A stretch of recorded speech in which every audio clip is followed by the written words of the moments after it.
వాళ్ళు బడ్జెట్ రేంజ్లో మరో కొత్త మొబైల్ని డిసెంబర్ 4న లాంచ్ చేయబోతున్నారు.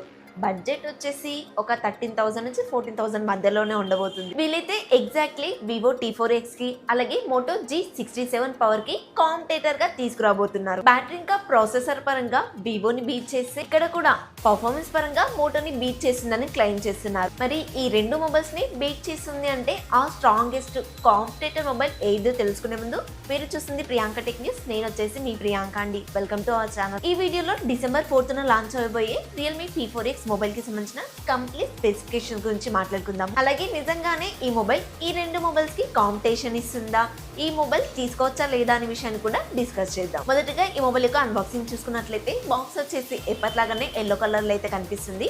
బాక్స్ పైన T4X అని అయితే కనిపిస్తుంది. బాక్స్ ఓపెన్ చేసే మొదటిగా మరొక బాక్స్ అయితే ఉంది. దాంట్లో టీపీ కేస్ ఉంది, పేపర్ వర్క్ ఉంది, సిమ్ ఎజెక్షన్ టూల్ కూడా ఉంది. మిడిల్ లో వచ్చేసి మొబైల్ ఉంది. మొబైల్ కింద 45 వాట్ ఫాస్ట్ ఛార్జర్ అలాగే కేబుల్ కూడా ఉంది.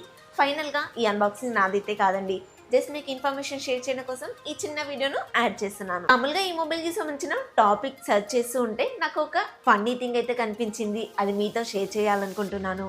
ఏంటి అంటే బ్రాండ్ వాళ్ళ ప్రాసెసర్ యొక్క పర్ఫార్మెన్స్ చూపించుకోవాలి అంటే యాంటిట్యూడ్ స్కోర్ చూపిస్తూ ఉంటారు. రియల్మీ వాళ్ళు కూడా యాంటిట్యూడ్ స్కోర్ చూపించారు. అది వచ్చేసి 7,80,000 ప్లస్ స్కోర్ అయితే చేయగలిగింది. మామూలుగా యూట్యూబర్స్ కి రివ్యూ నెట్స్ ఇస్తారు కదా, వాళ్ళు టెస్ట్ చేసినప్పుడు ఏకంగా 9,70,000 ప్లస్ స్కోర్ అయితే చేయగలిగింది. ఈ విషయం ముందే రియల్మీ వాళ్ళకి తెలుసుంటే 13,000 14,000 కాకుండా ఇంకో 2,000 ఎక్కువ పెంచేసేవాళ్ళు. మామూలుగా అయితే ఇలాంటి సిచ్యువేషన్స్ రావండి. ఎవరైనా బ్రాండ్ వాళ్ళు చెప్పిన దానికన్నా కాస్త తక్కువే స్కోర్ చేస్తుంది బయటకు వచ్చిన తర్వాత. కాకపోతే ఇక్కడ సీన్ రివర్స్ అయింది. ఇలా తికమక పెట్టే ఈ ప్రాసెసర్ ఏంటో తెలుసా మరి? డైమెన్సిటీ 7400 అల్ట్రా అనే ప్రాసెసర్ అయితే ఈ మొబైల్లో వాడారు. 4 నానోమీటర్ మీద బిల్డ్ అవుతుంది. LPDDR5 RAM technology, UFS 3.1 memory technology వస్తున్నట్లుగా అయితే తెలుస్తుంది. అడిషనల్ గా మెమరీ కార్డ్ కూడా ఎక్స్పాండ్ చేసుకోవచ్చు. BGMI ని కూడా 90 FPS లో హ్యాండిల్ చేయగలుగుతుంది. నేనైతే BGMI ఒకటే ఆడతాను కాబట్టి దాని గురించి చెప్పాను.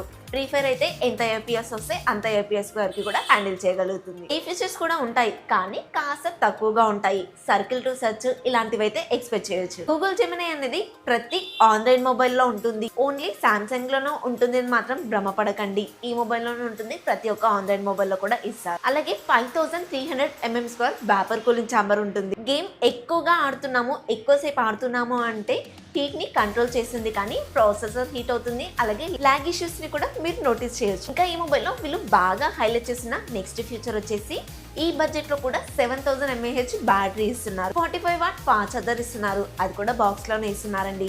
నార్మల్ యూజర్స్ అయితే ఈజీగా నెక్స్ట్ డే కి కూడా వాడేసుకోవచ్చు. ఇంత పెద్ద బ్యాటరీ ఇచ్చినప్పటికీ కూడా మొబైల్ అయితే కాస్త స్లిమ్ గానే ఉంటుంది. And back side camera setup ఉంది చూసారా? నాకు ఈ మధ్య రీసెంట్ గా చాలా బాగా నచ్చిన సామ్సంగ్ Z Fold 7 యొక్క కెమెరా మోడ్యూల్ ఉంటుంది కదా, సేమ్ అదే మోడ్యూల్ ని ఇక్కడ చూసినట్టుగా అనిపిస్తుంది. నాకైతే చాలా బాగా నచ్చింది. ఫ్రంట్ ఫ్లాట్ డిస్ప్లే ఇచ్చారు. అది కూడా LCD ప్యానల్ అయితే వాడారు. LCD ప్యానల్ అంటే ఆటోమేటిక్ గా సైడ్ ఫింగర్ ప్రింట్ సెన్సార్ ఇస్తారు. ఇది వచ్చేసి LCD ప్యానల్ కాబట్టి బెజల్స్ అయితే కాస్త ఎక్కువగానే ఉంటాయండి. మనం అడ్జస్ట్ చేసుకోక తప్పదు. అలాగే పంచ్ హోల్ డిస్ప్లే తో వస్తుంది. చుట్టూ ఫ్రేమ్ బ్యాక్ సైడ్ కూడా ప్లాస్టిక్ ఇస్తున్నారు. డ్యూయల్ స్పీకర్స్ ఉంటాయి. లాస్ట్ టైం వచ్చేసి IP69 వాటర్ రేటింగ్ ఇచ్చారు. ఈసారి దాన్ని డౌన్ గ్రేడ్ చేసినట్టుగా తెలుస్తుంది. మరి చూడాలి. ఇందులో LCD డిస్ప్లే ఇచ్చినప్పటికీ కూడా 144Hz రిఫ్రెష్ రేట్ అయితే సపోర్ట్ చేస్తుంది. నార్మల్ గా 120Hz రిఫ్రెష్ రేట్ కన్నా 20% ఎక్కువ స్మూత్ గా ఉంటుందని వీళ్ళైతే క్లైమ్ చేస్తున్నారు. 1000 ని స్పీడ్ బ్రైట్నెస్ అయితే కలిగి ఉంటుంది.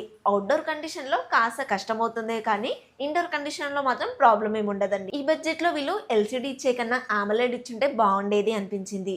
బ్యాక్ సైడ్ వచ్చేసి డ్యూయల్ కెమెరా సెటప్ 50+2 MP ఇస్తే ఫ్రంట్ వచ్చేసి 80 MP ఇస్తున్నారు. కెమెరా క్వాలిటీ కూడా ఈ బడ్జెట్ లో కాస్త నార్మల్ గానే ఉంటుందండి. మీరు తక్కువ బడ్జెట్ లో ఒక మంచి గేమింగ్ మొబైల్ కోసం చూస్తున్నట్లయితే ఈ మొబైల్ అయితే పర్ఫెక్ట్ చాయిస్ అవుతుంది. రియల్మీ వాళ్ళైతే ఈ మొబైల్లో ప్రాసెసర్, బ్యాటరీ అలాగే రిఫ్రెష్ రేట్ ని బాగా హైలైట్ చేస్తున్నారు. రియల్మీ వాళ్ళు ముందుగా చెప్పినట్టుగానే వివో T4X తో కంపేర్ చేసినా లేదంటే మోటోలో ఈ బడ్జెట్ లో అన్ని మొబైల్స్ తో కంపేర్ చేసినా కూడా కాస్త అహెడ్ ఉంటుంది. అండ్ ఈ మొబైల్ మీరు తీసుకోవాలి అనుకుంటే ఆన్లైన్ లో మాత్రమే పర్చేస్ చేయండి. ఆఫ్లైన్ లోకి వెళ్ళారంటే ఈ మొబైల్ అస్సలు దొరకదు. ఒప్పోలోనే ఏదో ఒక మొబైల్ అయితే మీ చేతికి ఇచ్చి పంపించేస్తారు. ఈ మొబైల్ ప్రైస్ వచ్చేసి 15,000 అలా బడ్జెట్ అయితే పెడతారు. కార్డ్ ఆఫర్స్ తోటి మళ్ళీ 13,000కి 14,000కి అయితే వస్తుంది. రియల్మీ నుంచి P సిరీస్ లో ముఖ్యంగా వచ్చిన మొబైల్స్ అన్ని కూడా వాల్యూ ఫర్ మనీ మొబైల్సే అవుతాయండి.